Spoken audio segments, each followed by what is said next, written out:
एक प्रचलित कथा के अनुसार पुराने समय में एक किसान की फसल बार बार खराब हो रही थी। कभी तेज बारिश की वजह से, कभी तेज धूप की वजह से, कभी ठंड की वजह से उसकी फसल पनप नहीं पा रही थी। एक दिन इससे दुखी होकर किसान भगवान पर नाराज हो गया। वह भगवान को लगातार कोस रहा था। तभी वहाँ भगवान प्रकट हुए।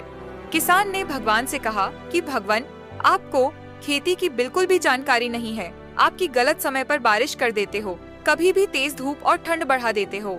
इससे हर बार मेरी फसल खराब हो जाती है।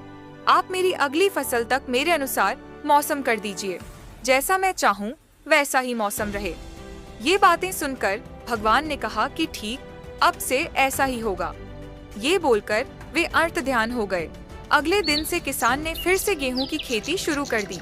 अब जब वह बारिश चाहता था तब बारिश होती, फसल के लिए जब उसे धूप की जरूरत होती तब धूप निकलती। इस तरह उसकी इच्छा के अनुसार मौसम चल रहा था।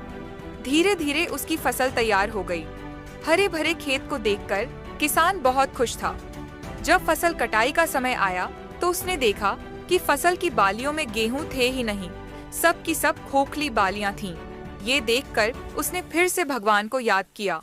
भगवान प्रकट हुए तो इसकी वजह पूछी। भगवान ने कहा कि तुम्हारी फसल ने बिल्कुल भी संघर्ष नहीं किया है, इसी वजह से ये खोखली हो गई है। जब फसलें तेज बारिश में, तेज हवा में खुद को बचाए रखने का संघर्ष करती है, तेज धूप से लड़ती है, तभी उसमें दाने बनने की प्रक्रिया शुरू होती है।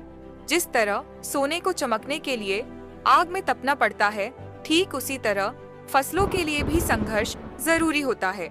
ये बात किसान को समझ आ गई और उसे अपनी भूल का एहसास हो गया। इस कथा की सीख यह है कि जब तक हमारे जीवन में बाधाएं नहीं आती हैं, तब तक हमारी प्रतिभा में निखार नहीं आता है। बाधाएं ही हमें साहसी बनाती हैं। परेशानियों की वजह से ही हमारा सही विकास होता है।